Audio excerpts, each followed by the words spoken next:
Have you ever noticed how easily the phrase, "I feel anxious," turns into "I am anxious"? That tiny shift in words creates a massive shift in identity. It sounds subtle, but it's not. In that moment, you're no longer just experiencing an emotion. You've fused with it. You've mistaken a temporary energy for a permanent truth. And from that confusion, suffering begins. Most people move through life unaware that they're doing this all the time. They don't say, "I feel unworthy today." They say, "I am." Not enough. They don't say, "I feel lonely right now." They say, "I am alone." The feeling becomes the identity. The storm becomes the sky. And when that happens, it's nearly impossible to shift the emotion because it's no longer something you're observing. It's who you believe you are. But here's the liberating truth most of us were never taught. Emotions are not who you are. They are energy. They are weather. They are momentary frequencies moving through the body and mind, like waves across a vast ocean. You are not the wave. You are the ocean. You are the space the wave moves through. The problem is not the emotion itself. The problem is the fusion. The fusion between the feeling and the self, between the moment and the meaning. When you mistake emotion for identity, you lock yourself into a story that was never meant to be permanent. You give away your power to shift, to regulate, to choose a new response. And the more you identify with the emotion, the more evidence your brain will seek to confirm it. You'll begin to see the world through the lens of that feeling. That's why a single moment of sadness can spiral into a day of hopelessness. That's why one moment of fear can become a belief that the world is dangerous. And yet, none of these are the truth. They are interpretations, not facts. They are emotional weather patterns, not fixed realities. And the moment you become aware of that is the moment you begin to wake up. You begin to step out of the storm and into the sky. So how do you begin that shift? It starts by creating just a little distance, not denying the emotion, not suppressing it, but observing it, naming it, saying to yourself, "This is sadness," or "This is anger moving through me," or "This is fear visiting right now." By naming the emotion, you disarm its grip. You're no longer saying, "I am this." You're saying, "I see this." And that subtle shift in language becomes a powerful shift in consciousness. It creates space. And space is where your power lives. Because in that space, you are no longer reacting. You are witnessing. You are choosing. And that is how you begin to regulate frequency. Not by force, not by resistance, but by becoming the observer. This is the first step to emotional freedom. This is where your sovereignty begins. And as you deepen that awareness, a new question starts to rise.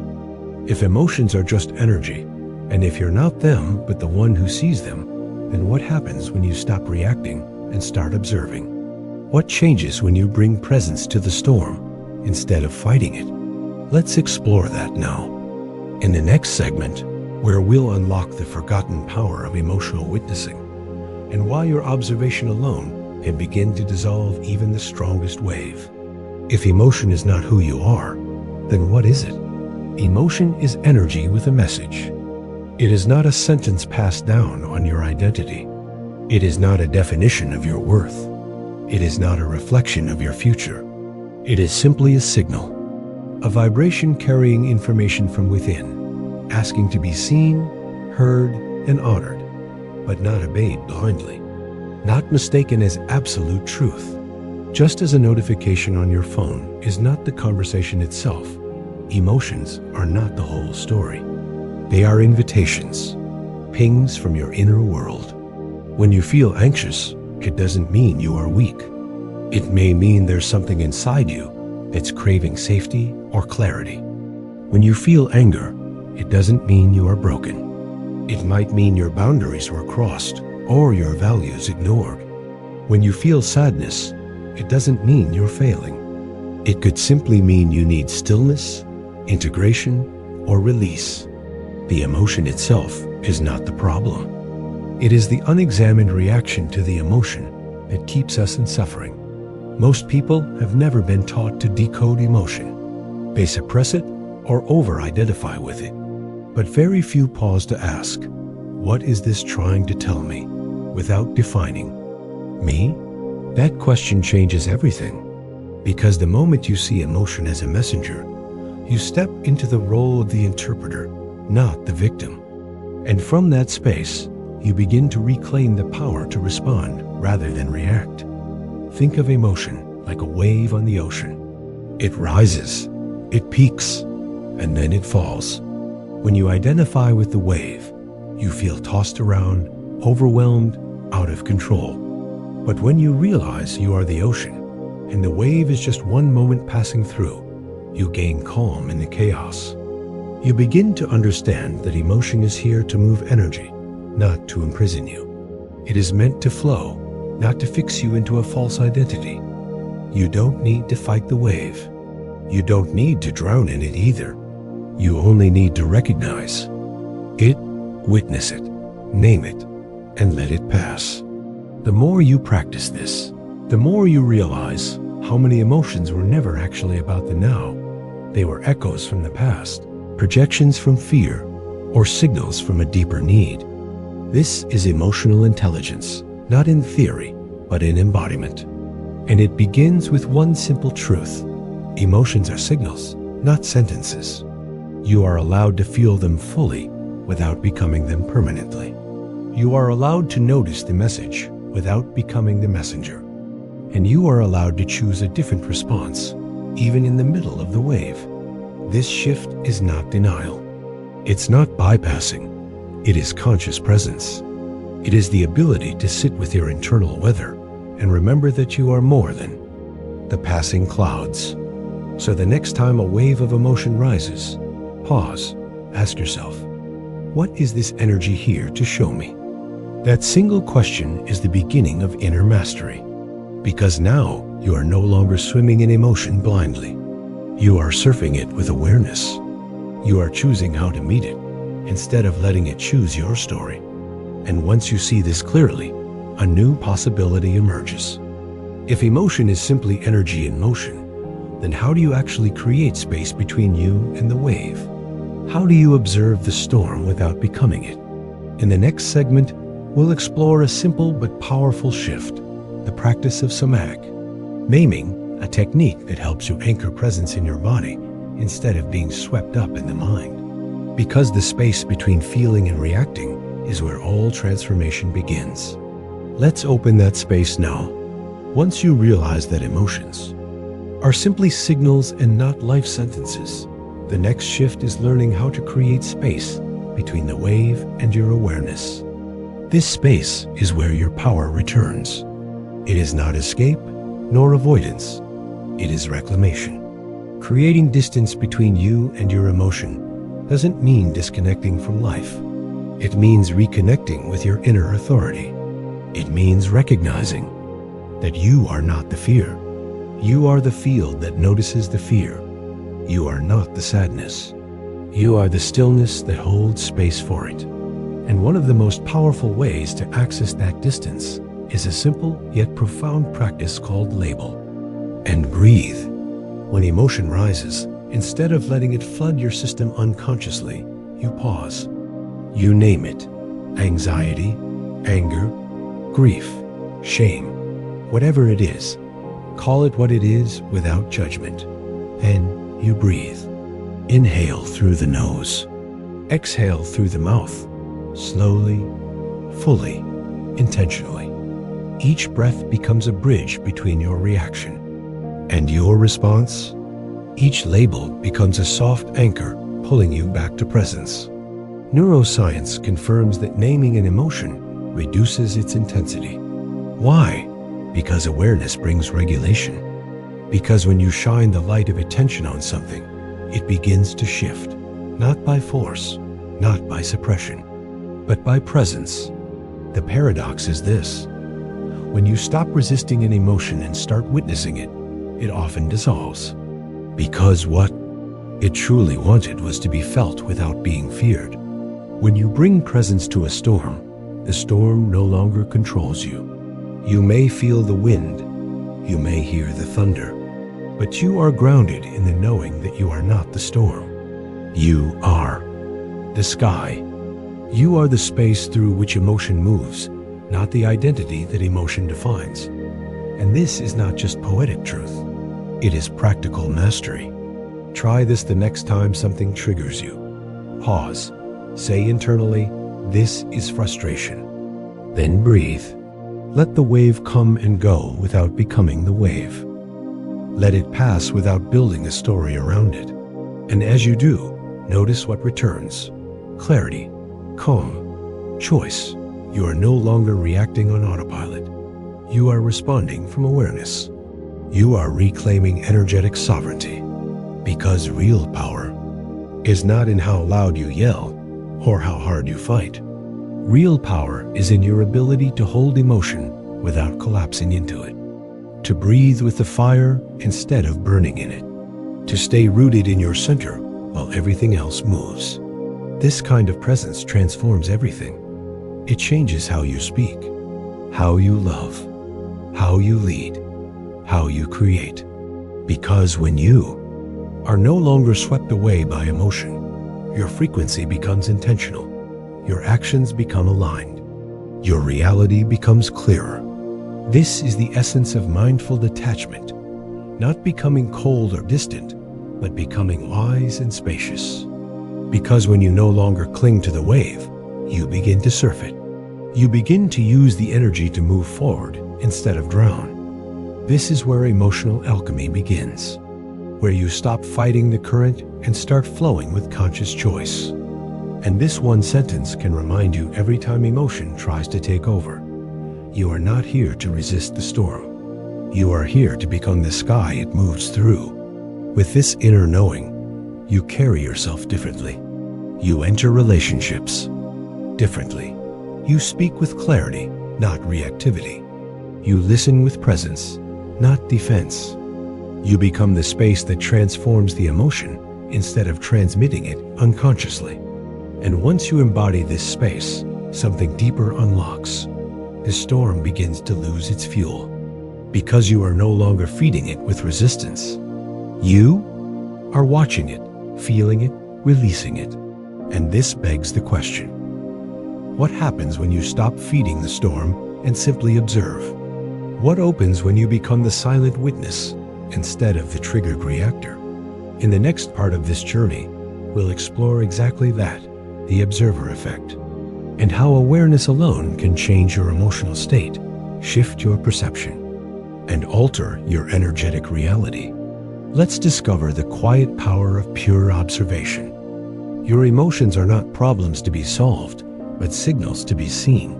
And the moment you stop trying to change how you feel and simply witness what is present, you begin to shift energy without force, without resistance, without war. This is the true power of the observer effect applied to your inner world, where the act of observing becomes the alchemy itself. Much like in quantum physics, where the mere presence of an observer changes the behavior of particles, your conscious presence transforms the emotional particles within you, not by effort, but by awareness, because observation is not passive. It is one of the most active forces in the universe. When you truly observe an emotion without judging it, without naming it as good or bad, without needing it to go away, you are changing the frequency of that emotion by raising the frequency of the one who is witnessing it. This is not suppression. It is not detachment in the cold sense. This is conscious neutrality, where your presence is so rooted and grounded that emotion can pass through you like a wave rather than trap you like a storm. And here's the miracle. The moment you stop resisting a feeling and allow it to be seen, it begins to dissolve. Not because you forced it to leave, but because you stopped feeding it with mental fuel. You stopped the inner monologue of judgment, of why is this happening, of what's wrong with me. And in that space, something opens, something breathes, a new frequency is invited, Take anxiety, for example. Most people meet anxiety with tension, with shame, with panic. But what if instead you paused and simply noticed? Anxiety is here. It feels like tightness in my chest, fluttering in my stomach, heat in my face, and that's it. No story, no identity, just observation. What happens then is a softening, a loosening of the emotional knot. You're no longer the one trapped inside the storm. You are the one witnessing the sky, and from that perspective, you gain access to choice, to response, to sovereignty. Observation does not mean you ignore your emotions. It means you see them fully, without becoming them. And that seeing is sacred. Because when you see something clearly, it loses its unconscious grip on you. You are no longer at the mercy of waves you cannot name. You are the surfer learning to ride them with awareness. And this is where freedom begins, when you become the space in which emotions rise and fall. You realize you've never been the emotion. You've always been the awareness behind it. So instead of saying I am angry, you say anger is arising. Instead of I'm sad, you say sadness is present.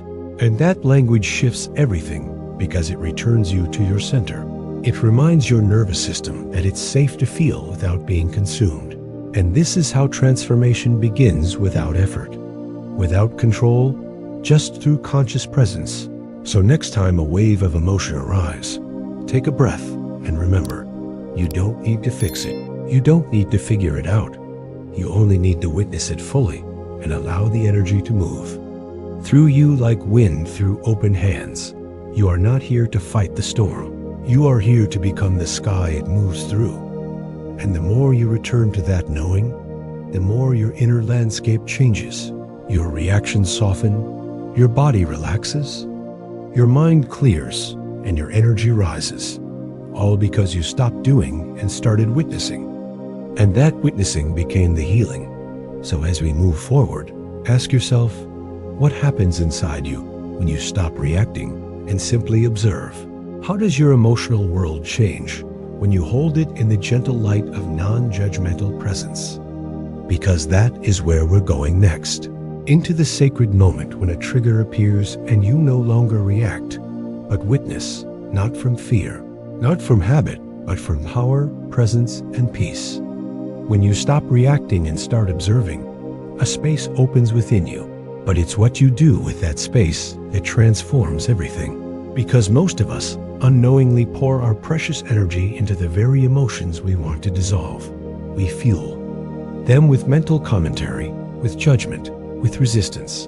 And every time we say, this shouldn't be happening, or why do I feel this way, we're adding more fire to the flame we want to put out. Your attention is energy, pure and powerful. And wherever you place that attention, you place your life force, your inner fire. And this is where the unseen mechanism begins to reveal itself. Because attention is not neutral, it is fuel. And when you pour that fuel into worry, into anger, into shame, you feed the fire. Not because you want to, but because you haven't been taught another way. But now you know you are not powerless. You are simply overfueling. And here is where the shift begins. Not through effort, not through control, but through the art of withdrawal. When you withdraw attention from an emotional fire, you begin to starve it. You stop feeding the loops that keep it alive. And this is not avoidance. This is conscious. Disarming. Think of emotion like a flame. The more you panic, analyze, argue with it, the more you throw gasoline onto it. But the moment you pause and simply notice, without narrative, without identification, the fuel supply stops, and the fire, without energy to burn, begins to flicker and fade. This is the true power of conscious disengagement. It's not cold detachment, it's warm sovereignty. It's choosing not to participate in cycles that drain you. And when you see this clearly, your power returns, not because you fought for it, but because you stopped giving it away. Every thought you resist, you energize. Every emotion you try to control, you actually extend. But when you watch from presence, the energy shifts, the momentum slows, the story loses steam. And this is how you reclaim the energy that has been leaking through overthinking, overanalyzing, over-identifying, all the things you've been taught to do with your pain. But no one ever taught you to simply sit with it and watch it. No one taught you that non-reaction is not passivity, but mastery. And so now, you are unlearning the habit of reaction and stepping into the practice of observation, and from this space, everything changes. You stop being the victim of your nervous system and begin to become the conscious operator of your energy field. Because your attention is your amplifier, it makes things louder, stronger, more intense. So the choice becomes simple but profound. Where will you place your attention now? In the fire of fear or in the silence of presence? In the loops of past conditioning or in the breath of now? And when you understand this, triggers no longer become enemies, they become invitations. Each emotional spike a doorway back to the present moment. Each rising wave a signal saying here is a place you still pour fuel, a place you can choose to observe instead. And it is here, in the middle of the fire, that you remember. You were never meant to control the flame, only to see it clearly. And from that seeing, it softens. Because fire without fuel cannot burn, just as emotion without attention cannot control you. So every time you feel overwhelmed, ask yourself, what am I feeding? Where is my attention going? And is it truly helping me? Because reclaiming your energy doesn't begin with doing more. It begins with feeding less. So take a breath and come home to that quiet power inside you that knows how to witness without being swallowed. And as you begin to live from that space, your reactions slow, your nervous system calms, and your field begins to shift, not from force, but from frequency, not from fixing, but from allowing. And this is how you create inner clarity, not by fighting what rises, but by no longer fueling what drains. So the next time a trigger comes, remember this: you are not powerless. You are powerful beyond measure. And the fire only burns as long as you feed it. And now that you know this, the question becomes, how can these emotional triggers become portals to deeper awareness? How can every spark of discomfort be transformed into an invitation to rise in frequency? And that is where we go next. A trigger is not what it seems. It feels like a sudden storm, a wave crashing in from nowhere. But in truth, it is the echo of something older, something stored deep within your nervous system, waiting for the right moment to rise and be seen. That moment could be a text left unread, a glance that felt dismissive, a tone that struck a nerve, and suddenly the feeling surges: rejection, shame, anger, fear. But it is not about the now. The trigger is never really about the surface event. It is a doorway, pointing back to something in your field that has not yet been resolved. What appears as overreaction is actually a resonance. It is your system recognizing a familiar frequency, a wound, a memory, a belief that once protected you but now restricts you. And here's the truth no one teaches. A trigger is a signal flare from your subconscious, a loud request for presence. When someone doesn't respond to your message, and you spiral into feeling abandoned or invisible, what's really happening is that your body remembers a time when being ignored felt unsafe, unloved, unseen. That emotional spike is not random. It is intelligence rising through sensation. And the moment you see this clearly, the game changes. You stop making the external world the villain, and you begin decoding your inner world with compassion. That spike of emotion is not there to punish you. It is energy calling for integration. You are not broken for being triggered. You are aware enough to notice that a deeper part of you is asking for care. The truth is, we all carry stories in ourselves, stories passed down from childhood, from trauma, from moments we didn't yet have the tools to process.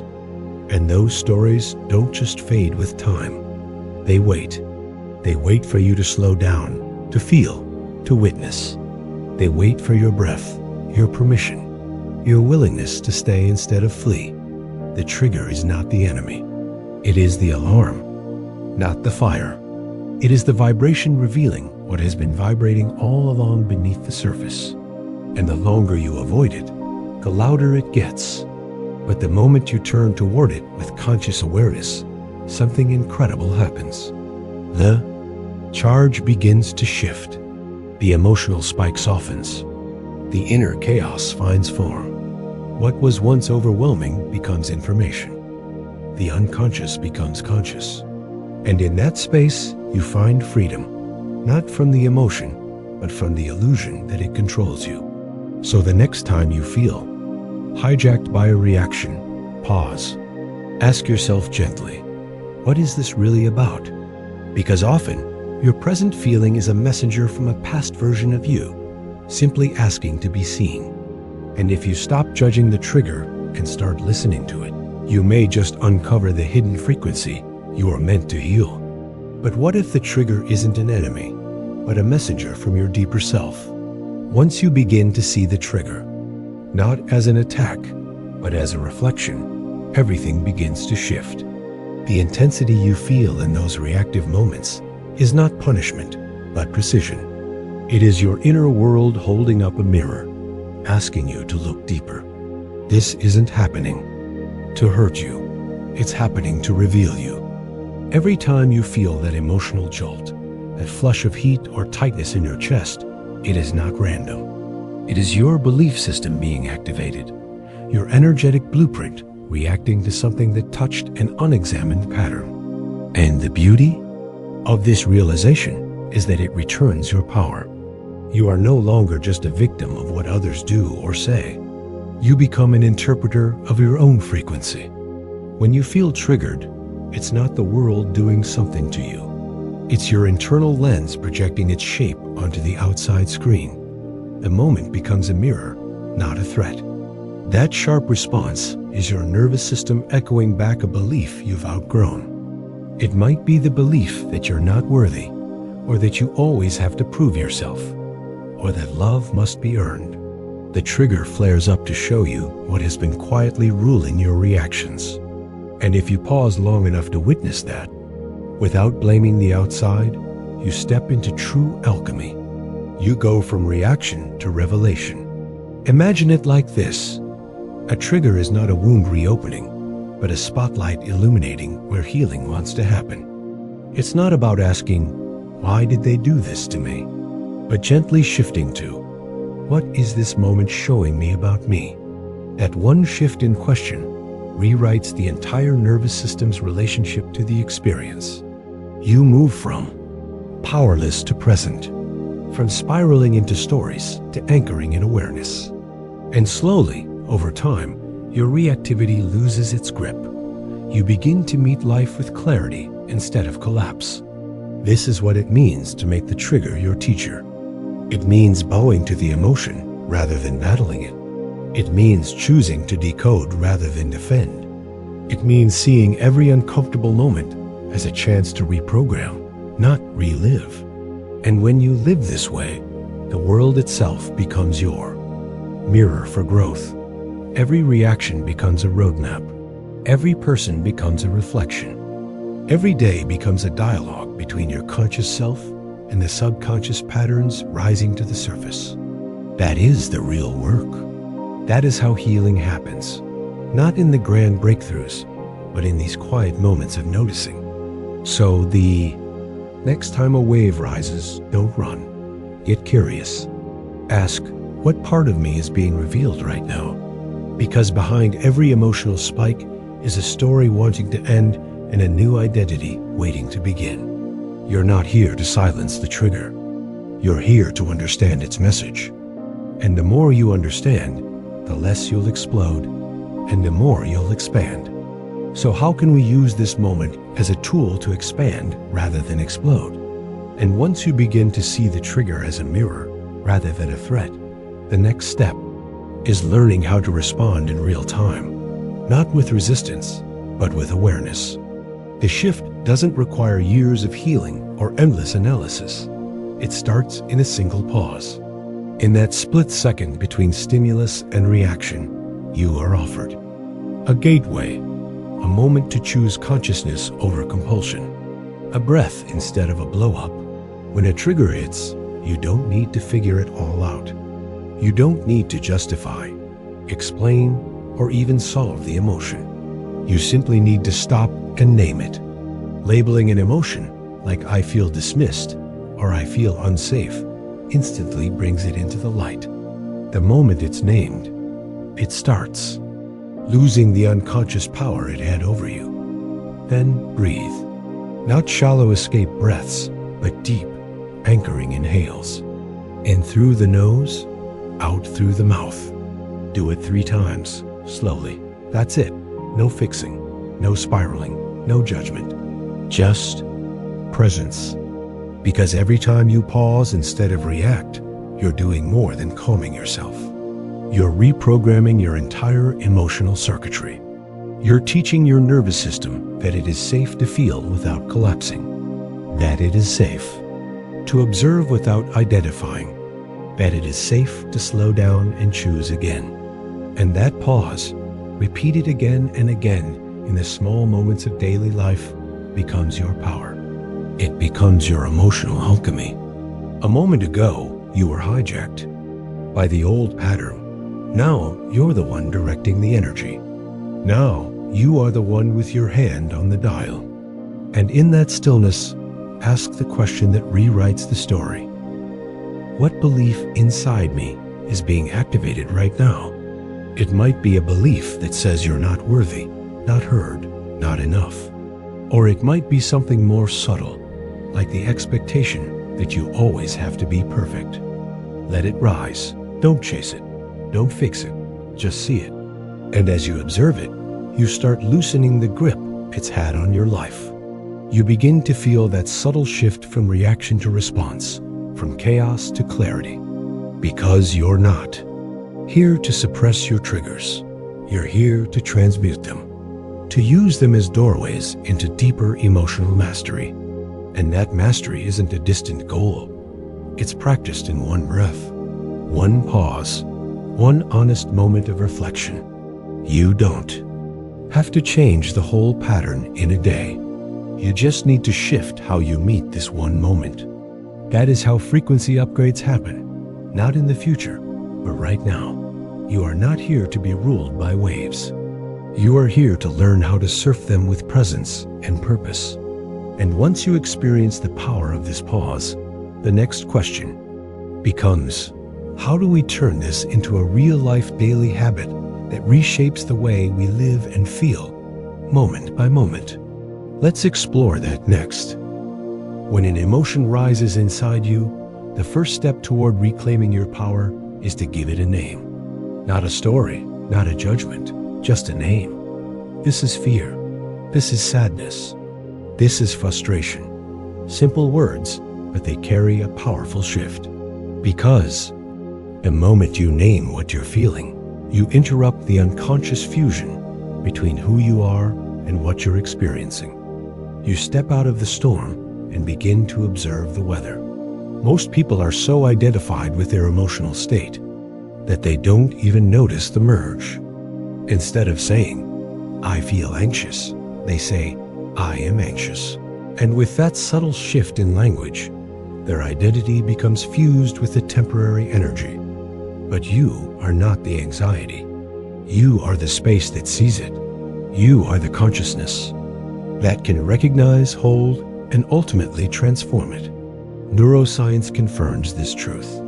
When you name an emotion, even silently in your mind, you activate the brain's prefrontal cortex, the region responsible for executive control, decision-making, and regulation. In that moment, the amygdala, which governs fear and emotional reactivity, begins to quiet down. So when you say, "This is anger," you're not making it stronger. You're giving it a container. You're separating yourself from the automatic pattern and bringing awareness to what was once unconscious. And that changes everything. Imagine a wave crashing toward you, and instead of getting swept away, you simply say, "I see you, wave." That single act of naming turns the wave from a threat into a signal. You no longer feel powerless. You begin to recognize that the emotion is not your enemy. It's your inner messenger, and you are the one listening. This technique may seem simple, but don't confuse simplicity with weakness. When done consistently, this small act of naming is like flipping on a light in a dark room. It ends confusion. It stops the spin. It breaks the spell. And it opens a window for deeper understanding to come through. You've probably heard the phrase, when you name it, you tame it. There's real wisdom in that, because naming doesn't suppress the emotion. It creates space between the feeling and the self. And in that space, healing begins. You shift from drowning in the emotion to watching it gently pass through. It doesn't mean the emotion will vanish instantly, but you'll no longer be its puppet. You become its witness. So the next time a wave of emotion hits you, pause and say to yourself, this is anger, or this is grief. Watch what happens. Something inside begins to soften. A layer of inner pressure starts to lift. You've stopped feeding the fire with resistance, and instead, you've met it with presence. But naming alone isn't enough. Because while your awareness has interrupted the loop, your body is still holding the charge. So how do you move from mental recognition to physical release? Let's learn how to let that energy pass through without gripping it, resisting it, or analyzing it to death.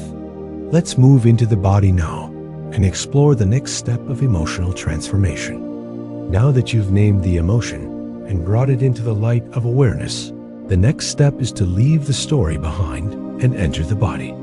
Because while your mind wants to analyze what caused the feeling, your healing lives in a deeper place, not in the narrative, but in the sensation. Step 2 is about shifting your attention from the mental loop to the physical signal. Ask yourself, where is this feeling living inside my body right now? Maybe it's a tightness in the chest, a burning in the throat, a heaviness behind your eyes, or a pulsing in your temples. Don't label it as good or bad, just notice. Give it form, give it texture, give it breath. Describe it silently, like you would describe a shape to someone who couldn't see. Maybe it feels like a knot, a wave, a squeeze, or a dull pressure. This is not about interpreting or decoding. It's about feeling without resistance. You are no longer caught in the storm of thoughts. You are anchoring into the body, where the energy is real and where it can finally move. Step 3 is simple but powerful. Once you've located the sensation, stay with it. No words, no analysis, no fixing, just feel. Set a gentle timer in your awareness, 60 seconds of observation. Breathe deeply and allow the sensation to rise, expand, or shift. You're not trying to control it. You're allowing the body's natural intelligence to process what was never fully felt. The truth is, emotional energy doesn't last forever. It only lingers when we keep fueling it with thoughts. But when you stay with the pure sensation, the charge begins to dissolve on its own. It's like heat releasing from the skin after stepping out of the sun. The body knows how to heal. It only asks that you stop interrupting the process with constant thinking. In those 60 seconds of stillness, you reclaim something sacred. You become the safe space your emotions have been waiting for. And in that space, you don't just process old pain, you build new resilience. So the next time you feel overwhelmed, triggered, or emotionally flooded, pause. Find a quiet corner, sit down, and bring your awareness to the body. Ask, where is this living right now? Name it, feel it, breathe through it. Let your attention soften into presence. You don't need a solution. You don't need an answer. You just need a moment of honesty with yourself. And if you do this consistently, even just once a day, you'll notice a shift. Not because the world changed, but because your relationship with your emotions transformed from fear to presence. This practice doesn't make you less human. It makes you more whole. And once you begin to live from this state, this open, regulated, embodied awareness, something incredible starts to happen. Your reactions start to rewire themselves. Your nervous system begins to trust you. Your emotions stop screaming for attention. So let's explore what happens when you make this a habit and how the emotional body begins to evolve. That's what we'll dive into next. Your emotional reactions are not flaws in your character. They are echoes from your nervous system, patterns etched deep through repetition. Repetition that once kept you safe, even if only temporarily. When you feel triggered by a glance, a word, a delay, or a tone, it may seem irrational in the moment, but there is logic in your biology. Your body remembers what your conscious mind forgets. It is not overreacting, it is rehearsing what it believes will protect you. That sharp breath, that racing heart, that closing throat, it's not weakness. It's defense. It's survival turned automatic. And for so long, it served a purpose. When you were younger, or unguarded, or overwhelmed, those reactions helped you brace for what you didn't know how to face. But now, you are not that version of you anymore. You are no longer living in the moment that wrote that code. Yet the code still runs, because your nervous system does not measure time. It responds to familiarity. It runs the script not because you choose it, but because it's been rehearsed again and again until it became reflex. Think of it like a path in a forest. The more you walk that trail, the clearer it becomes. And if you've walked the trail of fear, or shame, or panic, or guilt over and over again, it becomes the most familiar road, the one your system chooses, not because it's right, but because it's well-worn. That's not your fault. And it's not your failure. It's the brilliance of your biology trying to be efficient. But here's the gift of awareness. The moment you recognize this isn't about your weakness, but about old wiring, you step out of the trance. You begin to realize you have power. Power not to suppress your emotions, but to witness the programming beneath them. You don't need to fight what arises. You don't even need to fix it immediately.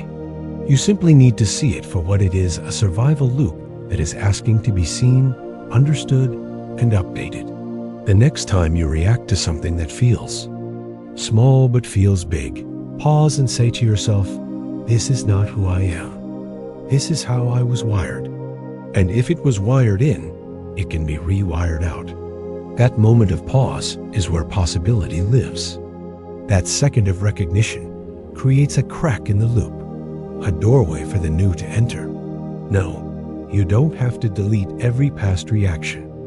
You just need to stop practicing them unconsciously. And each time you pause, you break the spell. Your body starts to learn a new rhythm. Your breath becomes an anchor. Your awareness becomes a guide. This is not about control. This is about reclaiming the space between stimulus and response, and realizing that this space is where your transformation begins. You don't need to avoid your emotions. You need to gently introduce them to a new way of being met. That is the power of inner reprogramming. And it starts with seeing clearly what was once automatic. You are not the loop. You are the one watching it. And from that place, you begin again. But how exactly do you begin to shift this deep wiring, not just once, but consistently, in a way that replaces the old pattern with a new way of being? How do you turn observation into transformation and repetition into restoration? That's what we'll explore in the next segment, where awareness becomes your new nervous system language and calm begins to install itself, breath by breath. Let's step into it together. When you begin to understand that your emotional reactions are not your fault, but your nervous system's default, you gain the most powerful position available to you, the observer's seat. From that place, you are no longer trapped inside the pattern. You are watching the pattern run. And this is where the true transformation begins, not through force or suppression, but through repetition. Observation, done consistently, becomes the new rehearsal. Every time you catch yourself about to spiral into the old reaction and instead pause, notice, breathe, and allow, you are not just calming down for that moment. You are rewiring your brain and body for all the moments to come. This is how new emotional circuits are built, not in one dramatic shift, but in the steady return to awareness. Imagine your brain like a field with paths carved into it. The emotional loops you've practiced for years are like deep ruts in the ground, easy to follow, familiar to the nervous system, and hard to avoid. But each time you choose to observe instead of react, you step off the old path and begin walking a new one. The first few times may feel unfamiliar, even awkward, as if you're stumbling through tall grass. But repetition creates familiarity. With each step, the grass gets pressed down. With each breath of presence, a new connection is formed. And over time, what was once overgrown becomes a visible trail. This is neuroplasticity in action, the brain's ability to change itself based on what you consistently practice. You are not stuck with the way you've always reacted. You are always sculpting your internal world through your dominant choices. And when you make presence your default response, even in tiny ways, your nervous system begins to trust that it no longer needs to prepare for battle every time life feels uncomfortable. Calm becomes a possibility. And with practice, calm becomes familiar. Eventually, calm becomes home. At first, this might only show up in small moments. Maybe you feel slightly less reactive when someone interrupts you, or you notice yourself breathing slower instead of tensing up when plans change. But these are not small wins. They are foundational shifts. Each time you choose to witness instead of fuel the fire, you send a new message to your body. That message says, it's safe to be here. It's safe to stay open. It's safe to not defend. And as that message gets delivered again and again, it becomes the new message your body expects. That is the power of practice. You don't need to change everything at once. You only need to show up with awareness more often than you used to. That alone creates a tipping point, because awareness is momentum. And once momentum shifts toward presence, healing stops being a future goal and starts becoming a lived experience. This is not about perfection. It's about consistency. You will still be triggered. You will still forget sometimes. But each time you remember to return to presence, you reinforce the truth. You are the one shaping your inner world, not your past, not your programming, you. And the more you walk this new path, the more your nervous system begins to trust that it can rest, that it no longer has to grip, guard, or guess. And from that state of rest, your entire reality begins to feel different. The world no longer feels threatening. The body no longer feels chaotic. The mind no longer feels at war with itself. You begin to embody a new emotional set point, one built not on fear, but on sovereignty. So what does life begin to feel like when calm is no longer something you chase, but something you live inside?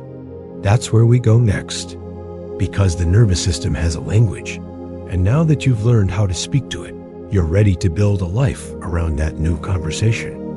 Let's step deeper into the rewiring. When calm becomes your baseline, something profound begins to unfold inside of you. You no longer live in reaction to life. You live in response to your own alignment.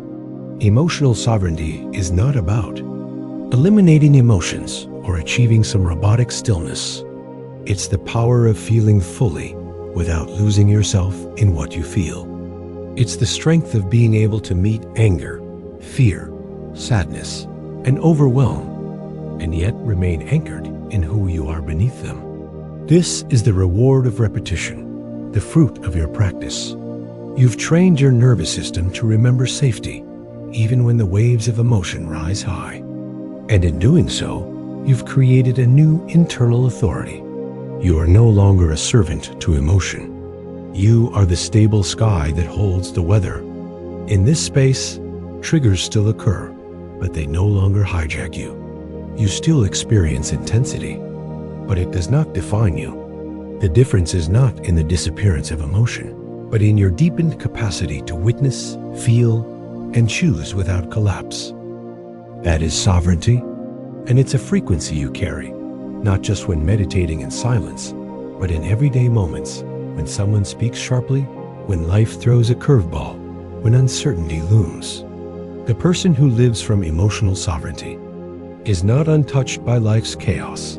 They are simply not governed by it. They walk through the storm without letting the storm live inside them. They breathe through discomfort without becoming it. They honor every feeling, but no longer confuse it for their identity. And that shift changes everything, because you begin to trust yourself. You stop fearing your inner world. You stop bracing against the next wave. You know you have the tools, the awareness, and the presence to meet anything that arises without abandoning your center. You become trustworthy to your own nervous system, and that trust becomes peace. It becomes your new emotional home. It doesn't mean you never wobble, but when you do, you come back faster. You don't spiral for days. You breathe, name the feeling, feel it, and return. That return is everything. Because the real mastery is not about staying above emotion. It's about returning home within it. This is the lived experience of calm as a default. Not a performance of peace, but an embodied knowing. A grounded presence that can hold joy. And grief, clarity and confusion, softness and strength, all without splitting. And from this place, your relationships shift, your decisions shift, your perception of reality shifts. Because you are no longer leaking your power into reactivity. You're living from choice, from depth, from awareness. Emotional sovereignty gives you back to yourself. It gives you access to the present moment in a way that no bypass ever could. And that access becomes your compass. When others react, you respond. When the world gets loud, you stay rooted. When the mind spins stories, you listen, but you don't believe every line. This is the quiet revolution that happens when you practice observation long enough for it to become embodiment. It's not flashy, it's not loud, but it is powerful. Because in a world that thrives on reactivity, presence is rebellion, calm is mastery, and emotional sovereignty is freedom. You've felt glimpses of this already. Maybe in that one moment where you stayed present through a trigger, or when you breathed instead of blamed. These are not small things. They are signals that you are becoming the version of you who doesn't just survive emotion, but alchemizes it into clarity, choice, and direction. And now, the invitation is to live from that space, to let emotional sovereignty become not just something you access in practice, but something you carry with you into every moment, every room, every conversation.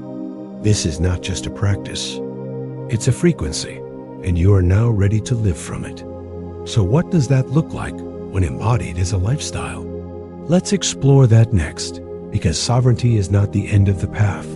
It's the foundation of a new way of living. When you begin to live as the observer, something subtle yet profound starts to unfold. Observation is no longer a technique you reach for only in moments of chaos. It becomes the lens through which you meet every experience. It becomes the breath between stimulus and response.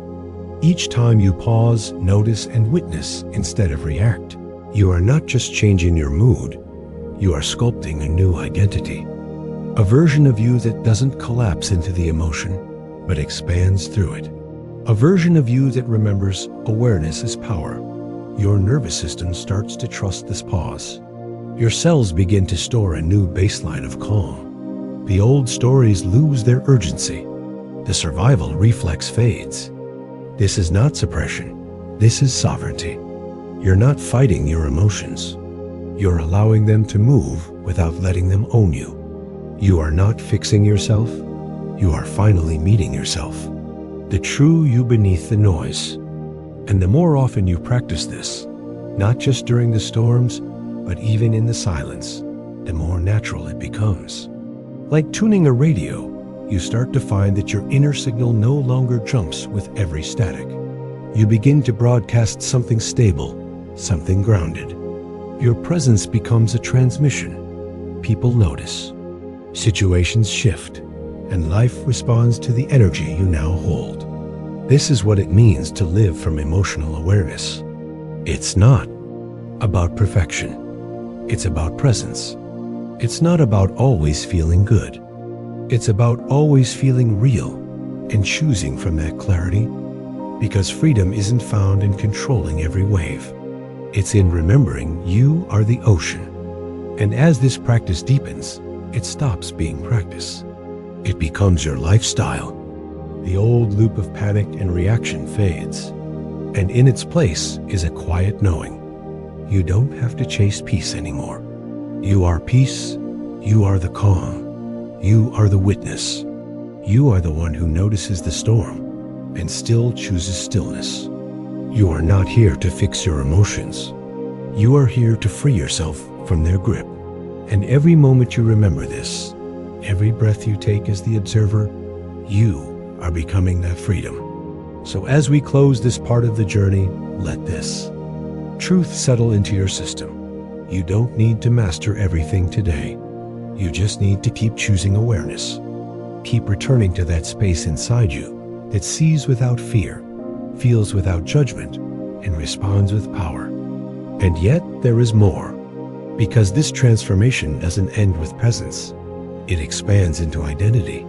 So the question now becomes, what happens when the observer is not just your momentary role, but the foundation of who you are? What changes when your entire being aligns with that presence, and your path begins to shift not by effort, but by frequency? Let's explore that next.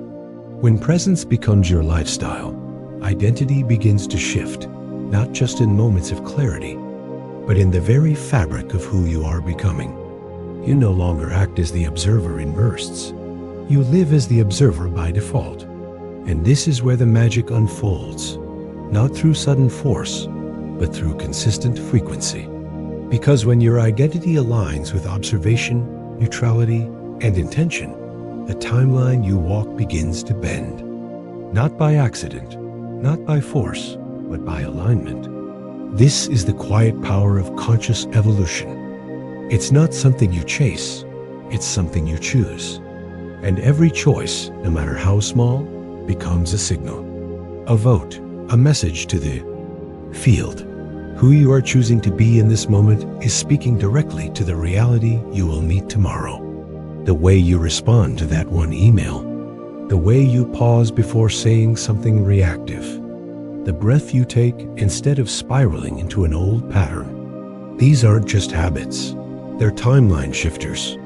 You are not reacting your way into the future. You are observing your way into a new dimension. A dimension where the frequency you carry becomes the foundation for what enters your life. And if that sounds mystical, it's because it is. But it's also deeply practical.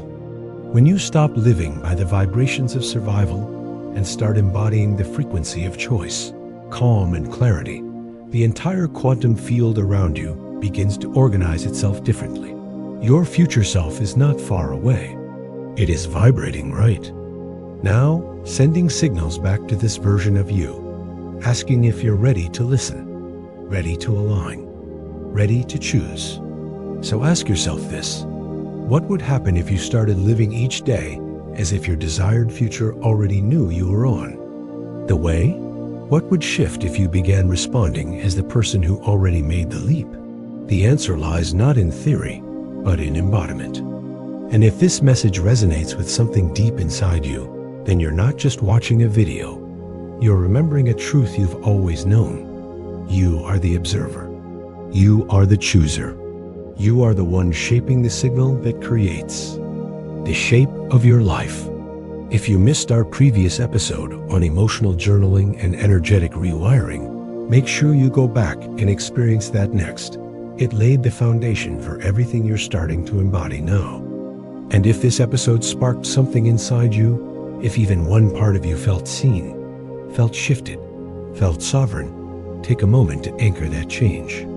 Give this video a like to mark the vibration you're stepping into. Subscribe to receive weekly guidance that keeps you in this frequency of awareness and expansion. Share this video with someone you know is ready to shift, because your breakthrough may be the mirror someone else is waiting for.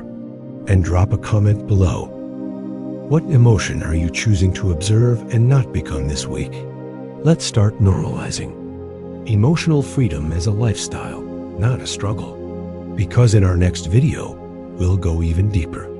We'll enter the world of quantum timelines, frequency looping, and the strange yet beautiful way your future self is already guiding the present. We'll explore how each emotion, each trigger, each pause is part of a much larger sequence, one that your soul has been scripting long before this moment.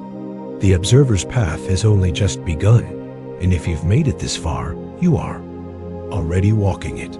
So breathe that in, let it land, let it vibrate, let it call forth the next version of you. Because your awareness is not passive, it is the creative force behind the life you're about to live. Welcome to the shift. Welcome to the signal. Welcome to the new timeline.